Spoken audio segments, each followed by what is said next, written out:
E aí pessoal, bem-vindo a mais um canal aqui do Diego de Berardino. Dessa vez falando do Aberto do Brasil lá de inverno em Caxambu. Foi um evento realizado desde a última quarta-feira, 19 de julho até 23 de julho, último domingo, né? O primeiro dia começou com um evento de xadrez rápido. Eu acabei tirando o terceiro lugar, né, atrás dos grandes mestres Darcy Lima e Everaldo Matsuri. Eles ficaram empatados em tudo e dividiram títulos. Eu fiquei com a mesma pontuação, mas com critério de desempate pior, então fiquei em terceiro lugar. No segundo dia, na quinta-feira, foi disputado o evento de Blitz. Eu acabei levando ali o título com 7 pontos em 9, empatado com o Darcy, mas ganhei no confronto direto. E no mesmo dia começou a primeira das 7 rodadas do evento clássico, o evento principal pensado, eu acabei ganhando o torneio, né? Um torneio bem difícil.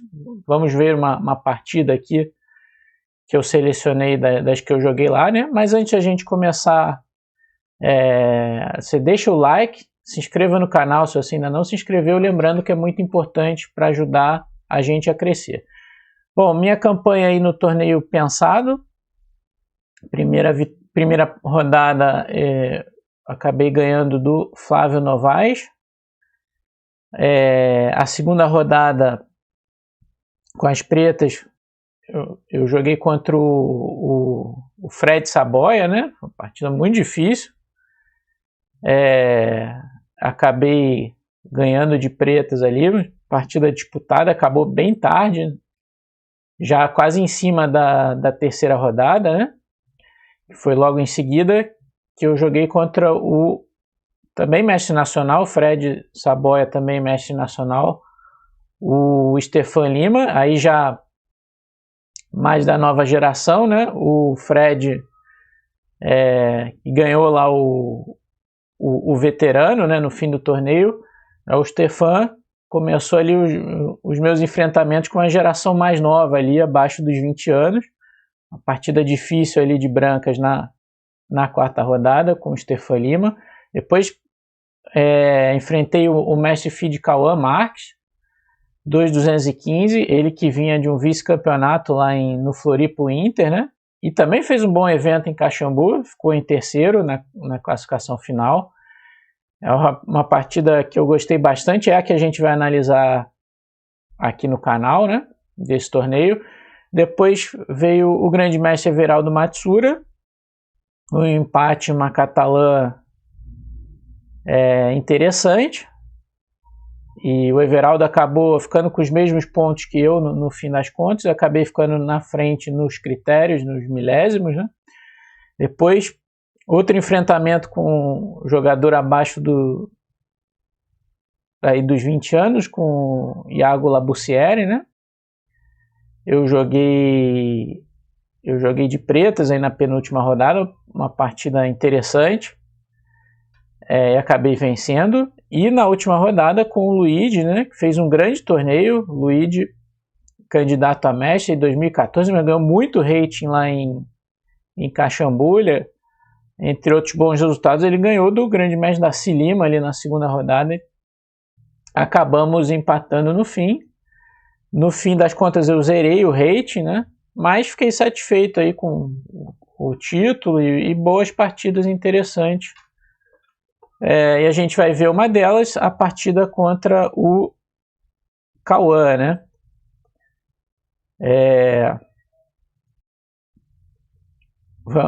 A partida foi o E4, C5, cavalo F3, lembrando a partida da quarta rodada, D6, D4, C por D4, cavalo por D4. Aqui eu joguei cavalo F6, cavalo C3 e eu joguei A6 aqui a Nairn. Outro ponto interessante lembrar, no ano passado eu tinha perdido para o Cauã no mesmo torneio, né? Lá em Caxambu. Então eu esperava realmente uma partida, e claro, vem tendo bons resultados aí, vinha do Floripa Inter, que ele ficou em segundo, torneio bem duro, esperava uma partida bem dura, e que realmente foi. Ele jogou bispo E2 contra Najdorf. Outra ocasião ele jogou bispo E3, E5 e cavalo F3. Em outra partida que foi no zonal do ano passado, eu acabei ganhando. Essa aí é uma variante uma variante diferente aqui com H3 para jogar G4. Bispo E2, e aqui ao invés de jogar com E5, eu escolhi a Scheveningen, né, que é quando você tem esse centro aqui, E6 e D6, é a formação Scheveningen da siciliana, é outra forma de jogar. Ele jogou roque, bispo E7, rei H1, evitando problemas nessa diagonal. As brancas quase sempre jogam com F4 nessas posições. Eu joguei roque, ele fez F4, cavalo C6, A4. Tudo isso é teoria, tá? Eu joguei aqui dama C7, bispo E3 e torre E8. Esse é um lance muito popularizado aí pelo Kasparov. Eu lembrava umas partidas dos match, do primeiro e segundo match, né, contra o Karpov, né? Kasparov jogou isso aí de preto, o Karpov ainda jogava peão rei, e outras partidas do Kasparov mais tarde eu tinha algumas lembranças. Sempre foi a defesa de confiança do Kasparov, e essa formação Scheveningen conhecia e jogava como ninguém, né? Então eu tinha algumas referências e acabei seguindo nessa partida. O Kalan jogou bispo F3, que é o lance principal, torre B8. Esse lance foi utilizado pelo Kasparov também muitas vezes. Tem outros lances aqui, bispo D7, cavalo A5, bispo F8, todos são lances jogáveis. Torre B8 é interessante, tira da diagonal aqui. E aqui o Kalan jogou o lance que é considerado melhor, que é G4. Um lance bem agressivo. E aqui eu segui... tinha duas partidas do Kasparov que assim, eu mais ou menos lembrava, Topalov e Kasparov, né? E Anand e Kasparov, jogada ali nos anos 90. Que ele utilizou essa jogada, cavalo por D4, né? Outras vezes ele jogou cavalo D7, e eu mesmo já experimentei isso contra o grande mestre Gilberto Milos, um especialista para as brancas nessa variante também, e sofri bastante nesse tipo de posição aqui, G5, E6 para fianquetar o bispo. Aqui a gente vê a importância de ter tirado a torre para não ter um problema com E5, né? Bispo G2, bispo B7, aqui essa passagem de dama H5, que as brancas têm ideias como torre F3 e torre H3, mas as pretas têm defesa contra o mate aqui, mas mais do que isso, elas podem jogar para esmagar aqui devagar, com um lance de controle, torre AD1 e depois F5, é uma posição que é perigosa para as pretas. Eu perdi para o Milos essa partida, me marcou bastante. Por exemplo, bispo F8 aqui, com a ideia de responder a torre F3 com G6, esse dama H4, bispo G7, torre H3, cavalo... aqui pode tomar o cavalo, porque não tem mate aqui, o bispo segura, né? Então esse tipo de defesa é bem comum, né? Também pode trazer o cavalo pode vir para F8 aqui para defender, mas ele não precisa jogar esse plano tão direto de torre F3, torre AD1 com ideia de F5, é uma pressão desagradável aqui. Então eu utilizei essa variante aqui do cavalo por D4, D4, E5, operação bem comum nas sicilianas aí. Tem como objetivo ganhar a casa E5 para esse cavalo e dar uma aliviada, uma simplificada aqui na posição. Nessa posição o Kalan jogou bispo A7, que não é o lance que a teoria considera o melhor e que não foi o lance, a continuação utilizada nas partidas que eu mencionei, do Kasparov com o Topalov e Anand. Aqui F toma E5, D toma E5, aí sim bispo A7 para piorar a posição da torre. Torre A8 ataca o bispo, aqui G5 é um lance forte. Atacando o cavalo. O ponto é que se eu tomar o bispo, ele toma o cavalo, eu tomo aqui, ele ganha um peão, mas cavalo D5 é muito chato.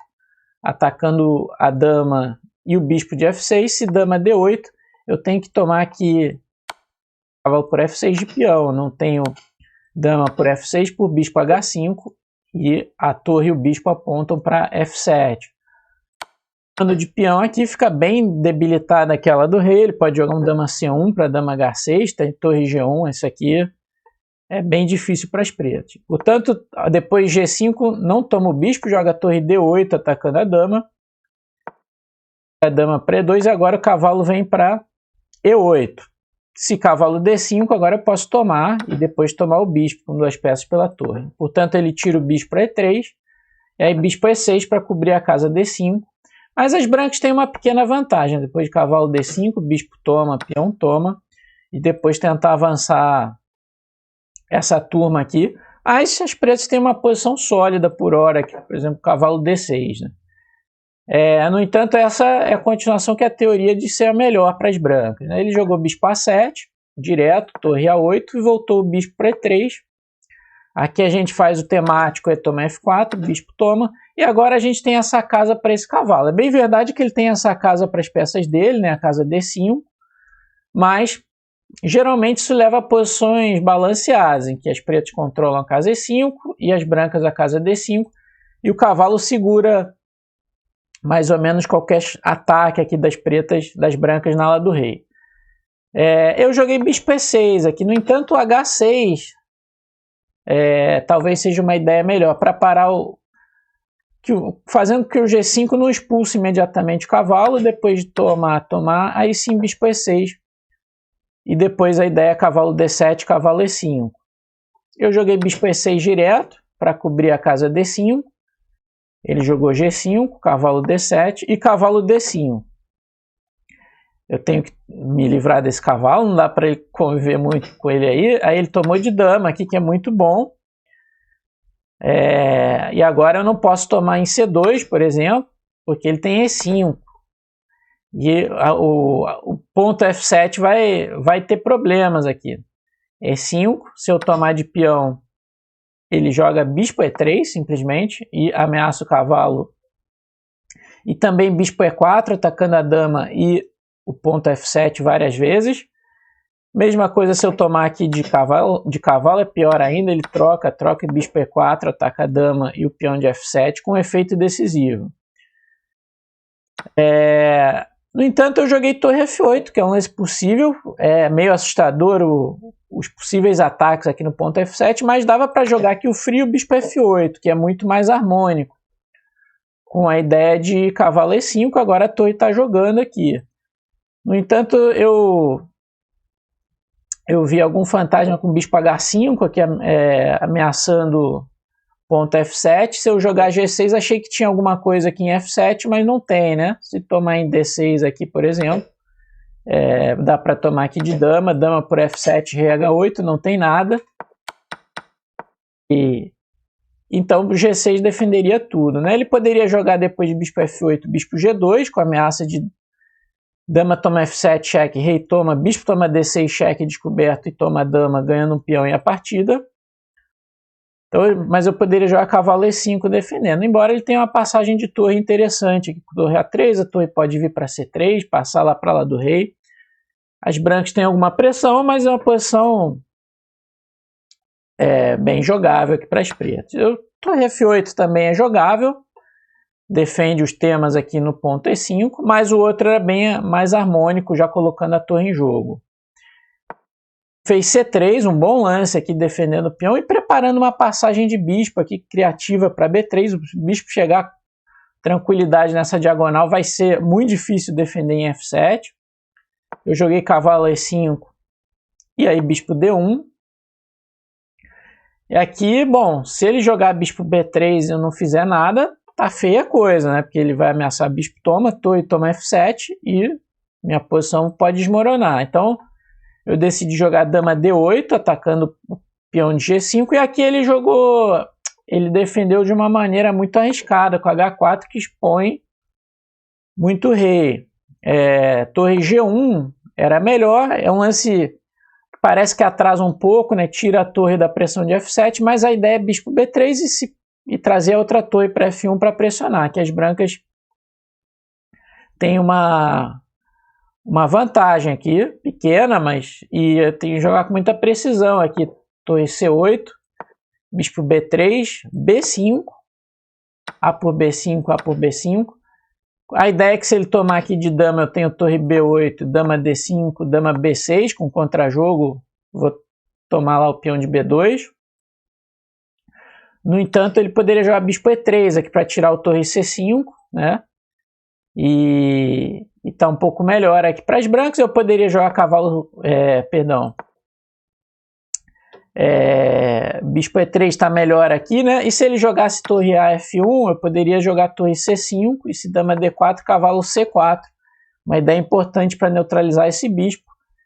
E as pretas defendem mais ou menos tudo. Mas esse bispo E3 dá um pouco de vantagem para as brancas, tirando essa ideia do torre C5. Depois do H4, a dama D7 foi um bom lance. Se ele tomar aqui, eu não posso tomar porque está caindo a dama, mas eu tenho cheque, né? Esse bispo H2 está tomando a torre. Depois o rei toma em E5. Agora o rei branco está muito exposto. Claro que não dá para jogar isso de brancos. Ele jogou rei G2 para controlar o cheque. E aqui torre A C8 foi um bom lance, né? O bispo B3.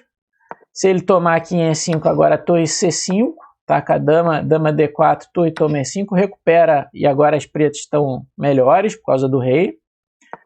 Então ele jogou bispo B3, ameaçando o bispo toma e torre toma F7. Aqui eu joguei torre C5, né? Mas provavelmente melhor era dar o cheque em G4 mesmo. Ele joga bispo G3 e cavalo G6, ameaçando tomar em H4. Embora essa posição aqui, ela deve estar mais ou menos igual. Aqui o ponto é que se eu tomar, ele tira o rei. Se eu tomar em H4, toma em F7, troca, dama toma, rei H8. E aqui, depois de dama toma E7, eu não tenho nada mais que perpétuo. Mas provavelmente que a posição seria o mais seguro aqui, né? Mais ou menos forçar essa repetição. Eu achava que dama G4 era melhor do que mas, na partida, mas realmente é um lance meio que força essa repetição. Eu acabei jogando torre C5 primeiro, mas aí dama D1 é um bom lance, defendendo a entrada da dama ali. Outro ponto, né? Depois de dama G4, bispo G3, se eu jogar torre C5 agora, né? A dama volta em D1, ele pode sacrificar o peão de E4 aqui e jogar aqui rei H2. E essa posição não é tão fácil quanto parece, porque está vindo bispo C2 aqui. E o bispo ganhou diagonais aqui, então essa posição segue bem complicada, né? Eu acabei jogando torre C5 primeiro, e aí veio o bom dama D1 para controlar essa casa. Aqui eu joguei bem o cavalo C4, precisa neutralizar esse bispo, que está jogando bispo D5 aqui.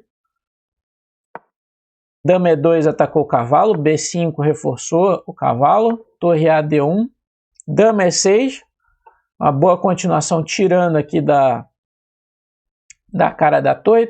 Mantém o olho lá em G4, tem ideias de D5 explorando a cravada. Ele mandou torre D4. E eu joguei cavalo E3 cheque. Um lance interessante para pegar o bispo lá de casas brancas, mas não totalmente necessário. O cavalo está bem defendido aqui. Eu poderia jogar F6 para tentar explorar a ala do rei enfraquecida dele, colocando a torre no jogo. Algo que eu vou fazer mais tarde. Torre D4, cavalo E3 cheque. Dama toma E3. Aqui tem um truque, né, que eu tinha visto. Bispo toma E3. Dama toma B3, torre B4, parece que ganha qualidade, né? Tá atacando a torre e a dama, mas eu posso tirar a dama e se ele tomar a torre, eu retomo e a torre dele não tem casa. Eu vou ganhar a torre e vou ficar com uma peça a mais, né? Portanto, ele preferiu tomar com a dama, eu recuperei a peça. Torre F2, um bom lance defendendo o peão de B2. B tomar 4. Torre B4, ele poderia jogar bispo toma D6, bispo toma D6, torre toma D6. Provável igualdade nessa posição. Mas o que aconteceu é que ele estava apurando muito aqui, né? E aí isso acabou pesando a meu favor aqui. Eu voltei a dama para E6, ele recuperou o peão em A4 e aqui F6, um bom lance para explorar a ala do rei enfraquecida. Ele tomou em A6, que tá bom, eu tomei em G5, e aqui ele cometeu um erro que já muito apurado, torna a posição dele muito difícil, que é H por G5. O frio bispo toma G5 aqui, é o lance e aparentemente não tem nada decisivo aqui. Se dama G4, cheque, rei F1, e tá tudo mais ou menos controlado aqui, né? Dama D1 ele volta, né? Se eu tomar em G5 aqui, ele pode tomar em F8 e tomar aqui, depois vai ter uns cheques aqui para ele também na coluna, na fileira aqui. G5 mais ou menos segura. Depois de H por G5, torre C4, é um lance chato, atacando em E4. E agora todas as minhas peças estão... Minhas peças pesadas estão aí no ataque, né? Ele jogou bispo G3, torre toma E4, torre toma F8, cheque, bispo toma, dama D3 e torre E3. De olho em 10 de dama G4 aqui. Ele jogou dama D4 para defender isso. Aí eu dei o cheque em E2 e aqui bispo F2 é o erro decisivo. Ainda era possível lutar com um lance muito difícil de jogar com pouco tempo, rei F3, né? Vai o rei para frente. Torre toma B2 ameaçando dama E2 cheque e aqui dama D3. Embora as pretas aqui elas tenham a vantagem, ainda não tem nada decisivo e as brancas podem tentar se defender. Embora na prática seja bem difícil com esse rei exposto. Depois do bispo F2 aqui, agora torre E4, é uma boa resposta. Dama D3 e torre G4, cheque, simplesmente vamos tomar esse peão. No peão e o rei branco está completamente exposto aqui. Bispo G3, torre toma G5. Ele mandou torre A4. E agora H5 dá um respiro extra para o rei e o peão vai ajudar no ataque. Aqui tem ideia de H4. Aqui ele cometeu o erro que finaliza a partida, que é torre E4, mas a posição já é muito difícil, né? Se dama C4 eu tenho D5 e segue o ataque. Ele jogou torre E4 e agora depois de dama G6 não tem como evitar a perda de uma peça aqui. Ameaça torre toma G3 e dama toma E4. Se ele sair defendendo a dama, eu troco H4, ganho o bispo cravado. Depois de dama G6 ele jogou rei F2. Depois de torre toma G3, as brancas abandonaram. Se dama por G3, dama toma E4 e fica com uma peça a mais. Então é uma partida bem interessante. Essa Chevening aí, eu lembrava dessa referência do Kasparov, né? A precisão foi de 89,6 para as brancas, 95,2 para as pretas. E era isso então que eu queria trazer nesse vídeo. Se você gostou, deixa o like, se inscreva no canal se você ainda não se inscreveu.